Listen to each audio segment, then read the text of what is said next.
With the latest agriculture news from across the state and nation, it's time for the AgNet News Hour from AgNet West. Here's your host, Sabrina Halvorson. Good morning, and thank you for joining us this morning here on the AgNet News Hour. I am Sabrina Halvorson with Lorrie Boyer this morning, and we're going to go ahead and just get right into our topic today because we wanted to talk about something that is, a very important and tragic situation, and that's the wildfires that are burning down south. And lives have been lost. Thousands of acres have been charred. And President-elect Donald Trump did make a statement on this. He was basically blaming Governor Newsom for the fires. And we do have that audio. We're going to go ahead and just play that for you now. This is a true tragedy, and it's a mistake of the governor, and you could say the administration. They don't have any water. They didn't have water in the fire hydrants. They don't have water. And yet they have, the water comes from, where? Up north. And it comes down at levels, they give millions and millions of barrels of gallons of water that they have, and they send it out into the Pacific. For the Pacific, it's like a drop, it's nothing. But for California, it would take care of the whole state. So what's happened is a tragedy, and the governor has not done a good job. With that being said, I got along well with him. When he was governor, we worked together very well, and we would work together. I guess it looks like we're going to be the one having to rebuild it. But what happened there, I don't think there's anything that I've ever seen quite like it. And the insurance companies are going to have a big problem because you're talking about big, big dollars. So that was President-elect Donald Trump talking about Governor Newsom. Now, Governor Newsom did have the chance to respond when Anderson Cooper was actually in L.A., covering the fires, and he asked Governor Newsom about that, and I'm going to play that clip. I hate to even ask this question, but the president-elect chose to attack you, blame you for this. One can't even respond to it. I mean, it's people are literally fleeing. People have lost their lives. Kids lost their schools. Families completely torn asunder. Churches burned down. This guy wanted to politicize it. I have a lot of thoughts, and I know what I want to say. I won't. I stood next to a president of the United States of America today, and I was proud to be with Joe Biden. And he had the backs of every single person in this community. He didn't play politics, didn't try to divide any of us. So that was Governor Newsom responding to comments from President-elect Donald Trump. And, again, these fires they're tragic. They're absolutely tragic. Now, there are a lot of different angles, a lot of different sides for this. And really the space that we're in, you and I, Lorrie, we talk about agriculture. And so I wanted to first off acknowledge the tragedy that is happening in Southern California. And it's horrific. When we look at this from an agricultural standpoint, kind of taking into the broader picture of California wildfires that we are plagued with just every year, year after year, and they are getting worse. When we look at those on a broader scope, a statewide scope, as far as wildfires go, they do affect the agricultural community dramatically and in many, many ways. And, and I think that that's something that we should be looking at from an agricultural standpoint. There are many experts who are looking at the wildfires down south right now as they are happening, as people are losing their lives and their homes. And that is important news. It's not necessarily the space we're in. So we're going to take this from an agricultural space and look at just wildfire in general and how that does affect California agriculture. We can look at this within our ag space here from even a couple different standpoints as well. Of course, crops, especially crops. I think of the wine grape industry, very concerned about that. I'm a wine lover, but I know that smoke is very, very bad for the grapes, and they have already experienced some of these issues in the last few years. So experiencing it again cannot be good for that industry, a very high dollar industry. Right. And I, of course, think of our livestock owners. Being a livestock owner myself, it is not easy to round up a couple head of horses or cows or goats or whatever, let alone hundreds of head. Right. Even in instances in other fires in other states over the last couple of years, and I think about Texas and Oklahoma and the Panhandle, the pictures that I saw, they just stay with you because you obviously can't get all those animals out. and those animals burn to death. And those things just really stick with you, not to mention a dollar factor that are placed on those and how hard it is these days to rebuild a herd for anyone, let alone younger people. So I think of all those things. I think of all the structure losses, the how expensive that is. And even insurance doesn't always cover the cost of putting in a new structure.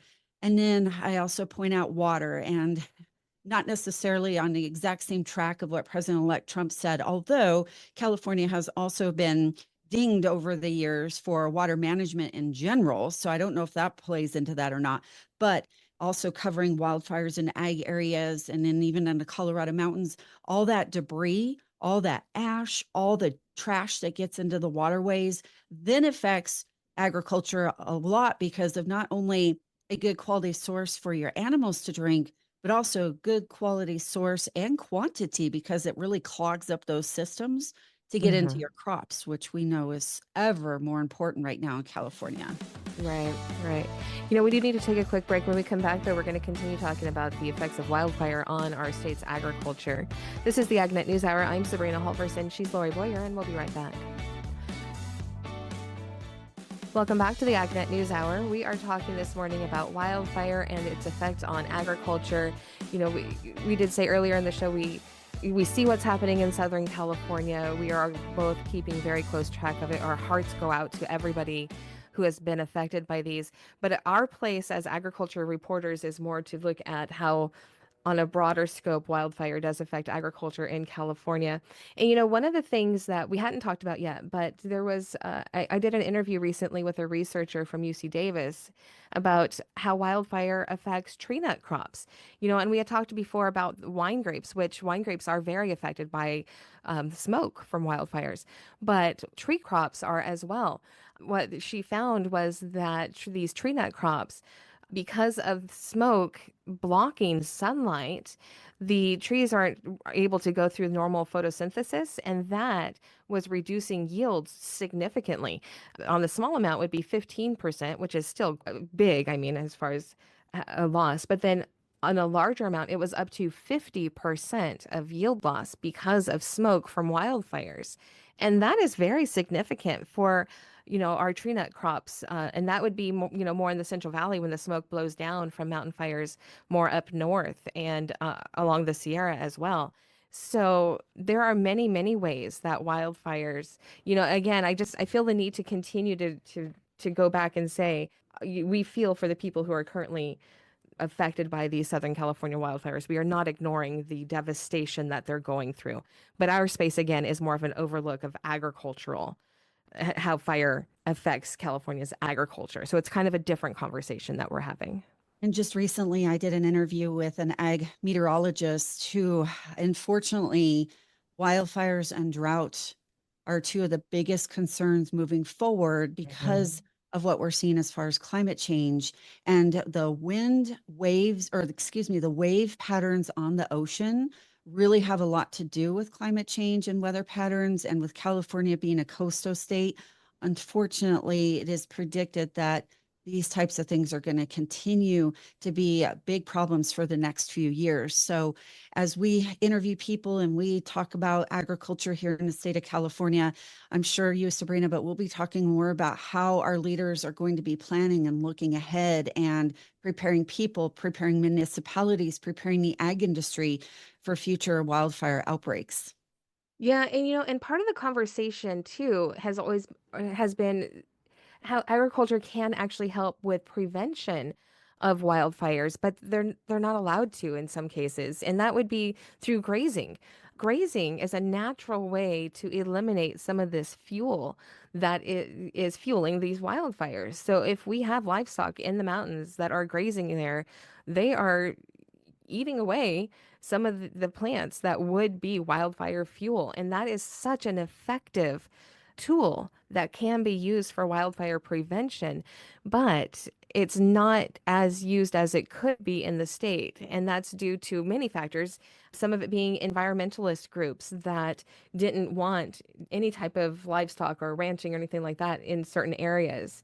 Well, those areas became overgrown with fuel because they were not being, properly used for grazing like they could be. And so those areas become wildfire hotspots. No pun intended, but Right. there are ways that some things could be prevented with the proper cooperation between like our ranchers and our government regulations.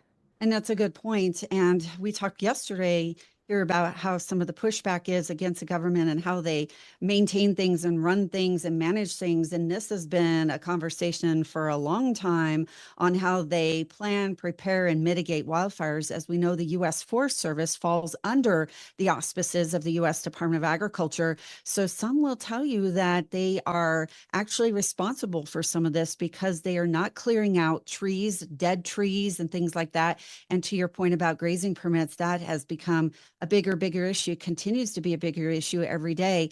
And then maintaining those grasses that become so brittle during dry times. Right. And a lot of it comes down to the government and taking pressure again from environmental groups. That's a lot of it was years ago, decades ago, started by environmental groups that were pressuring our elected officials to quote protect this space, and where instead of protecting, what it actually ended up doing was creating a situation that will eventually lead to bigger wildfires. And that is exactly what we're seeing here now. And then going back to where we started here today with President-elect Donald Trump's words about water management, that too is another big issue. And not only water management in general, but as we know, the lack of water is becoming more and more of an issue in general. Right. And, he did say that the water, he talked about water being released back to the Pacific. And yeah, sure, some of our water does flow back to the Pacific Ocean, but that actually had nothing to do with this situation. Actually, the problem was the infrastructure. These fire hydrants had seen 4 times the amount of regular use while battling this wildfire, and they couldn't hold up. They just couldn't hold up. There was an extremely low water pressure, and eventually it ran dry because of the use and because of the old infrastructure there. So we also wanted to point out that for people in California who are affected by wildfires, the California Farm Bureau does also have resources for people with livestock in fire areas. So if you are in that situation, contact the California Farm Bureau and they can help you out there. That is all the time we have for this segment. We do need to take another quick break. This is the AgNet News Hour. I'm Sabrina Halvorson. She's Lorrie Boyer, and we'll be right back. Welcome back to the AgNet News Hour. Here's Lorrie Boyer.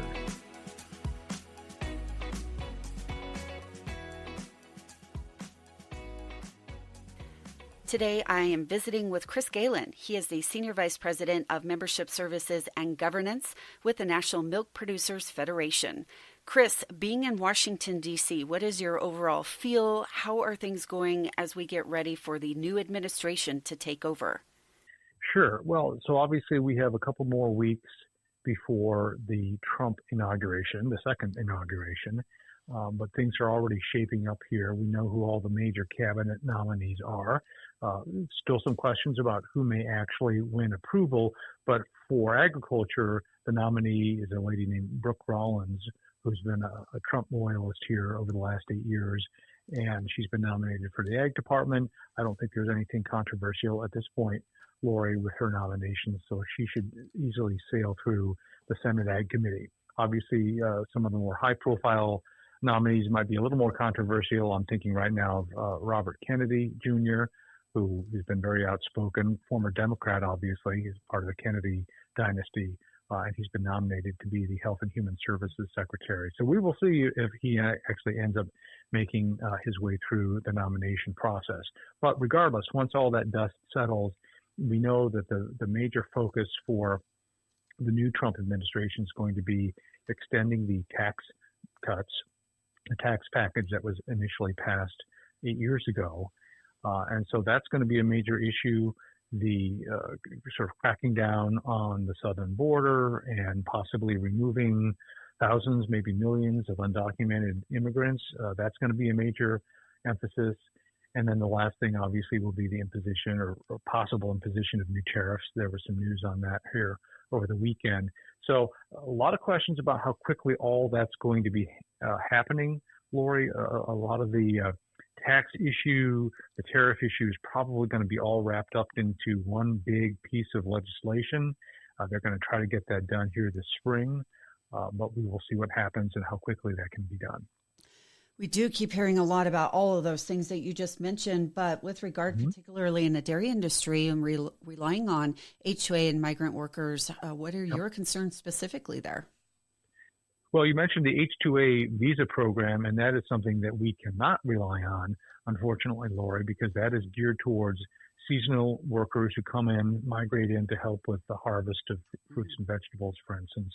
But if you are a dairy producer, if you have a meat packing plant like what you have there in northern Colorado, you may need workers to work. You do need workers to work 24/7, 365, and there's not a visa program to bring in foreign-born workers for that type of employment, and that's an issue that we've been raising here for more than a decade. So, obviously, there's a lot of concern right now that workers who are not properly documented are going to be deported, and that will be done on a massive scale. Now, massive is in the eye of the beholder, so we shall see. The initial emphasis is thought to be basically those people in this country who are committing or have committed violent crimes or serious crimes, and we'll see how fast it goes beyond that group of individuals. And if it ends up being workplace raids on dairy farms or meatpacking plants or places like that, then obviously we're going to have a lot of concerns. So that just remains to be one of those things we'll see, how quickly they're going to move and how, more importantly, how broadly they're going to move on this issue of immigration. All right. Well, unless there was anything else on that, I'm sure this is something you and I will continue to talk about. And next month, next month, we'll have a little bit more to talk about as far as how things are going, or at least getting started anyway, right? Yeah. The other thing I would add, Lori, is that a number of things can be done through executive actions by the new Trump administration, but there are going to be other things that have to be done through an act of Congress. And that's why I mentioned a moment ago, they're going to try to wrap up some of these big picture marquee items like the tax cuts into one big budget bill. And the thing to remember, and we saw this here just at the beginning of the year, in the House, there is just a razor thin majority for the Republicans. Right now, they have less than 3 seats because a couple of the people who are in the House have been nominated to serve in the Trump administration in cabinet positions. So assuming that they get approved, they will be leaving the House of Representatives, and that reduces the margin even further to maybe just 1 or 2 votes. So all it takes is 1 or 2 holdouts, and all of a sudden the Republicans don't really have an operating majority any longer. This assumes, of course, the Democrats all vote against whatever the House Republicans want to do.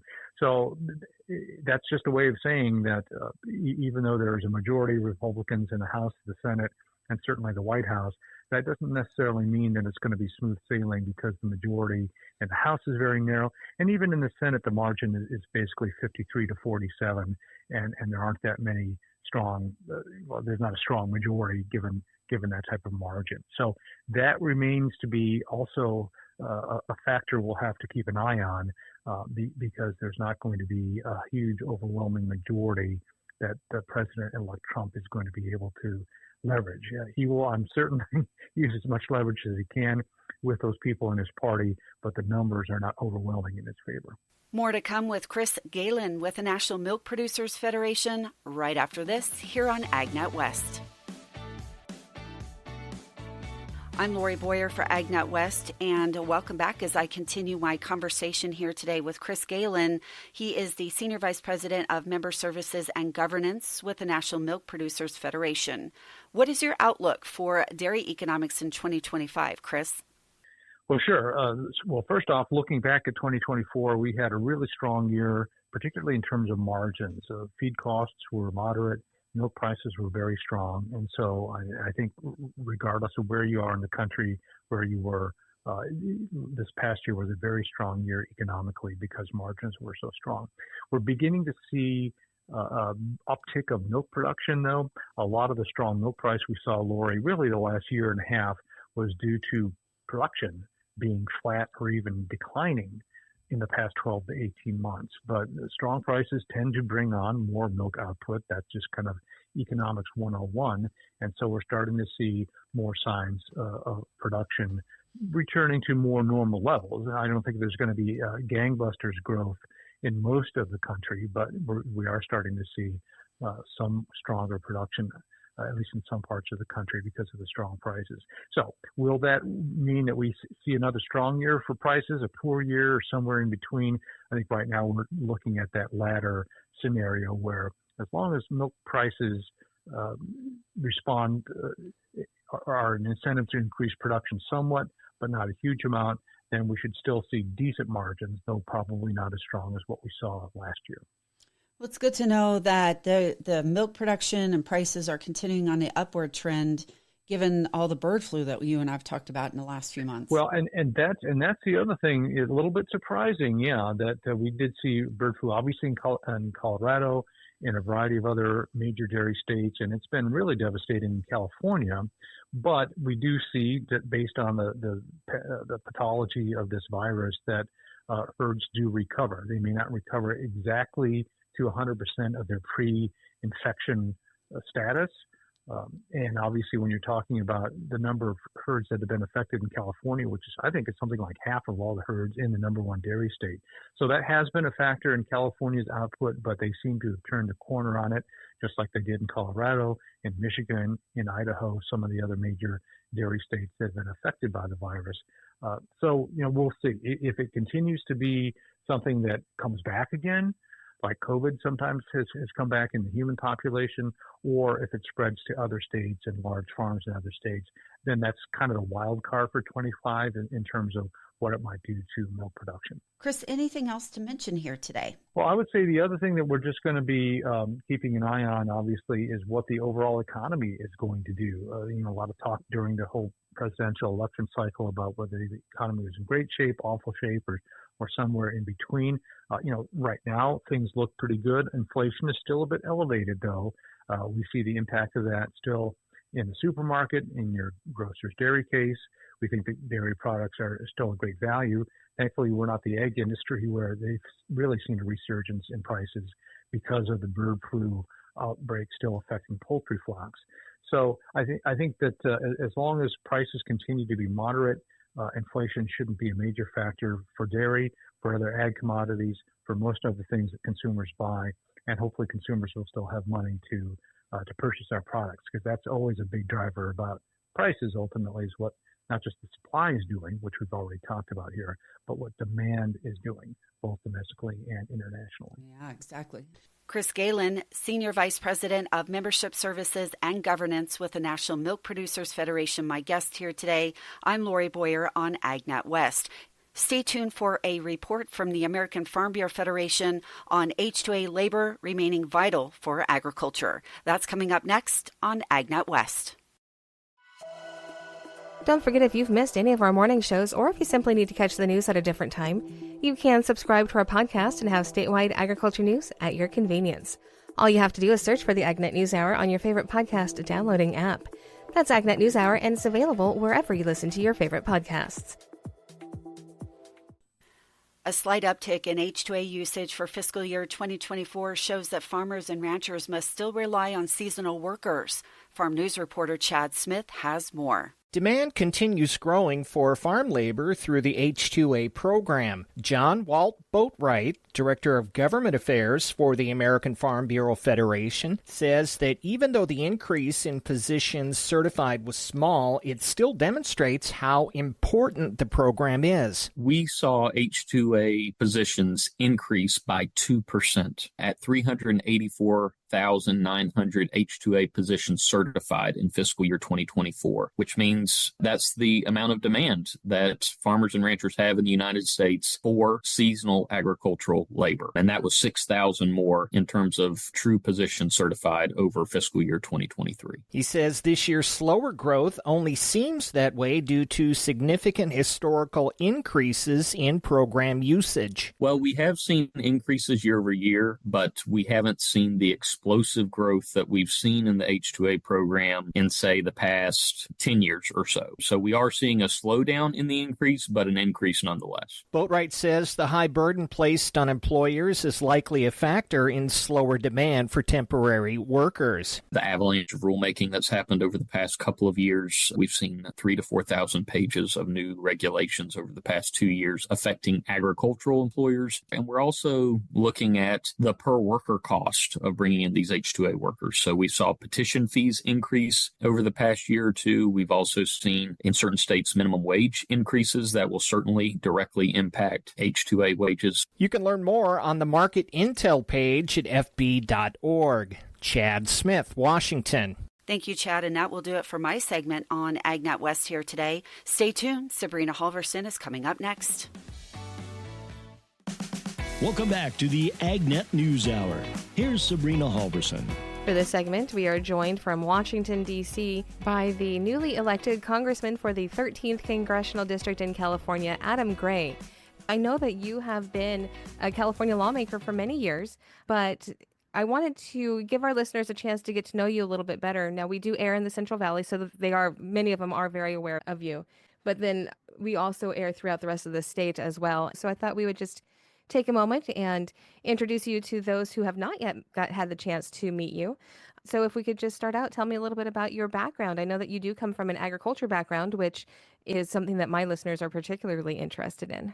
I grew up in Merced, California, in the San Joaquin Valley, and my family ran a company called Merced Dairy Supply, which was an equipment company and a small family feed store. So we sold dairy equipment and obviously had that feed store. And that's the environment that I grew up in. My grandparents on both my mom and dad's side were farmers. And so agriculture obviously played an important role in my personal life and growing up and continues to play an important role in my professional life as I've, both represented Merced County and Stanislaus County in the state legislature. And then, of course, I now represent 5 counties, including Fresno, Madera, Merced, Stanislaus, and San Joaquin in the United States Congress. And it's one of the largest, most impactful agricultural valleys in the world.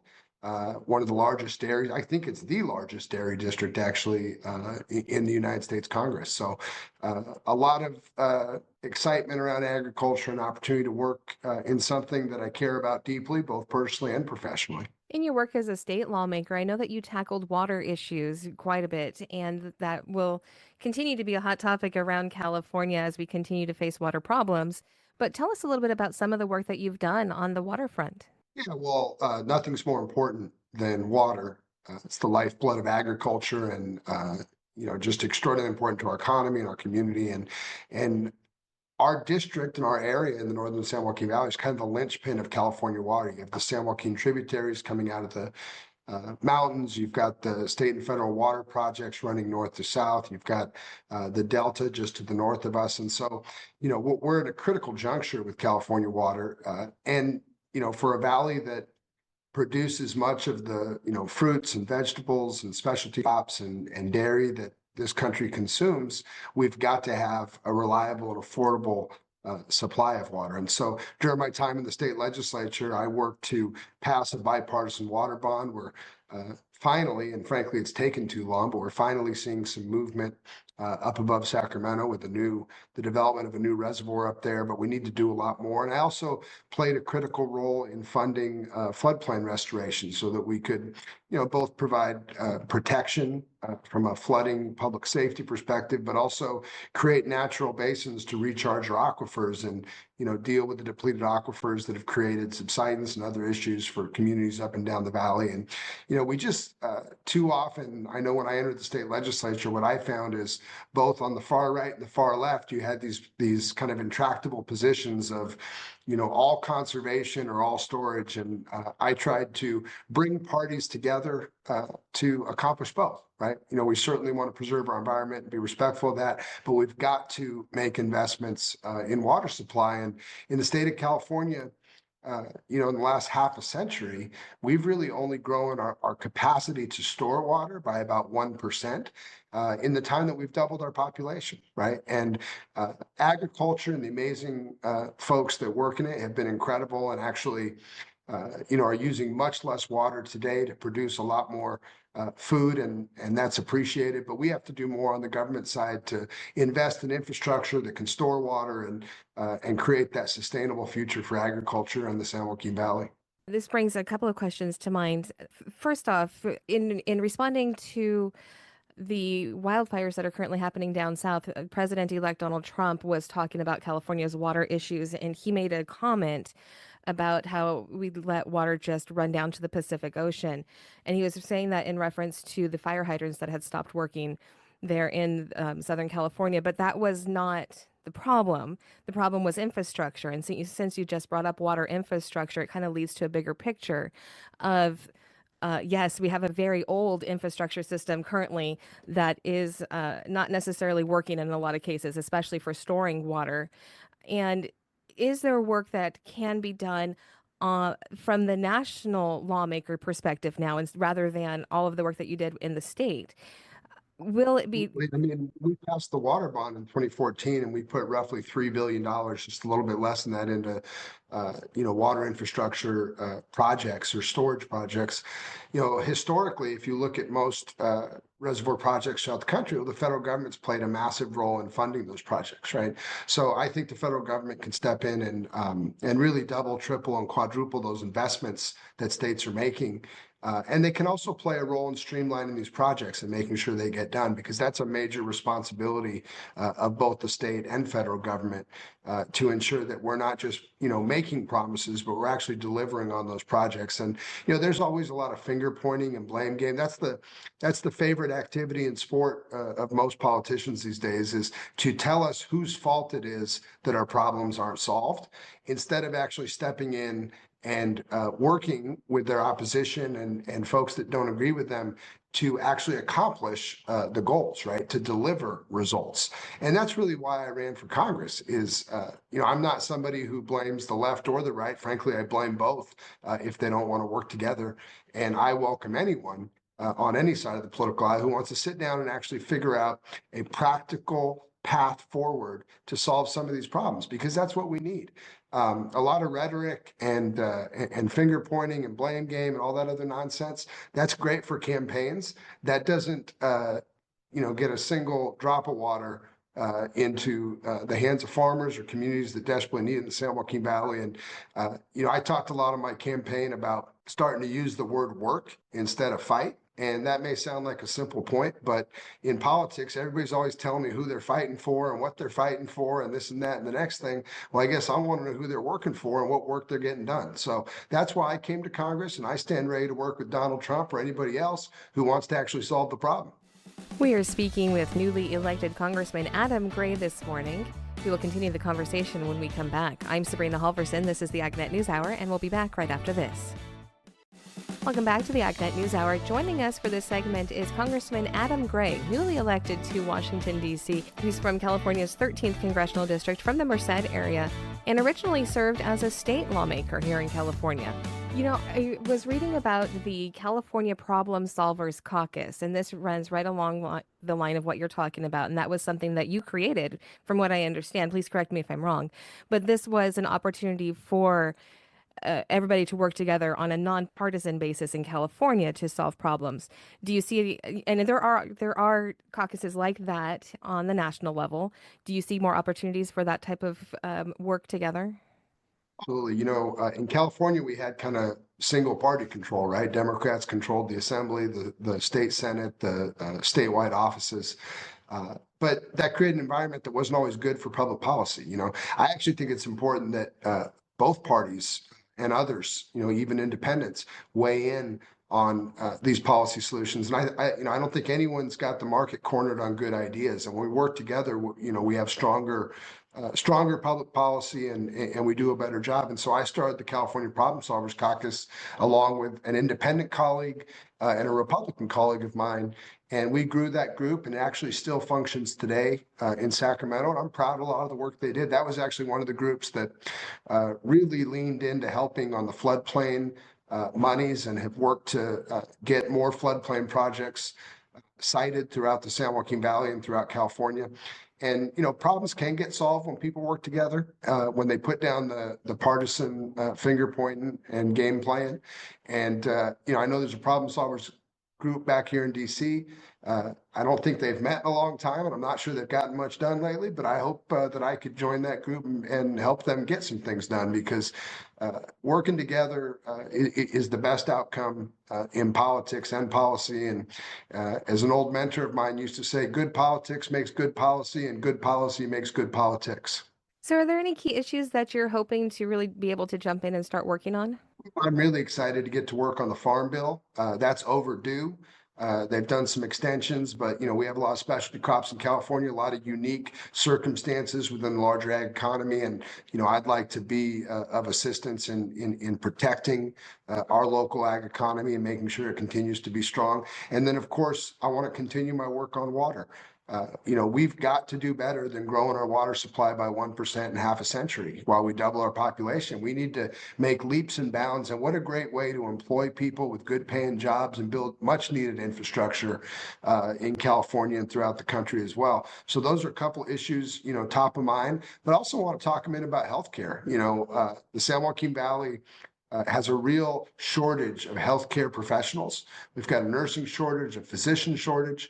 There's only about 100 doctors for every 100,000 people in most of the San Joaquin Valley. And when you compare that to cities like San Francisco, they've got 500 doctors for every 100,000 people. And that's an apples to apples comparison. So, we got to do a lot more. That's why we've started, when I was in the state legislature, a medical school program at UC Merced, but we need to turn that into a full-blown UC hospital, not unlike what you see at UCLA or UCSF in San Francisco. And, I think the federal government could play a key role in making sure that we, expand the residency slots in these rural communities and really invest in healthcare so that the quality and the access to healthcare in rural communities is just as good as it is in urban communities. And that's an issue that I care deeply about, and I intend to get to work with others here in Congress that want to get that done and see what kind of progress we can make. All right. And those are all the questions that I had for you. And we are just about up as far as the amount of time I told your staff I would take up. But I wonder if you have anything else that you would like for our listeners to know. I just want to let folks know that, there are people back here who want to work for them. And, I'm in that group, and I've gotten started here on week one and already trying to put some coalitions together and get to work on these important issues. And I think we got to change the way politics works in the nation's capital, and we got to get focused on delivering, results, not rhetoric. So I appreciate the support, the folks that put their trust in me to come back here and do this work, and I'm excited to get to work for them. All right. I really do honestly appreciate your time. So thank you so much for making time for me again this afternoon. I appreciate that. Thanks so much. It was great to catch up with you. That again, Congressman Adam Gray from California's 13th Congressional District from the Merced Central Valley area. That's our show for today. This has been the AgNet News Hour. I'm Sabrina Halvorson. On behalf of Lorrie Boyer and myself, thank you for sharing your morning with us. To get more information on the topics you heard today, visit AgNet West at agnetwest.com. You can also stay connected by following us on our social media at AgNet West on Facebook, Instagram, and X. Also look for Sabrina Halvorson on Facebook, and be sure to subscribe to our podcast by searching for AgNet West on your podcast app. Thank you for listening to the AgNet News Hour from AgNet West. AgNet West Radio Network, your primary choice for agriculture news.